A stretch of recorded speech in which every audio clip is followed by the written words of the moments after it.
అమ్మనే మాటకు అర్థం అమృతం. అమ్మేరా ఈ సృష్టిపై అద్భుతం. అమ్మనే మాటకు అర్థం అమృతం. అమ్మేరా ఈ సృష్టిపై అద్భుతం. ప్రతి ఇంట వెలసిన బ్రహ్మాయి అమ్మ.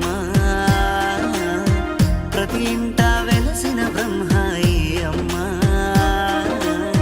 మరు జన్మకు అర్థమేరా ఈ అమ్మ. ఈ అమ్మ అమ్మనే మాటకు అర్థం అమృతం.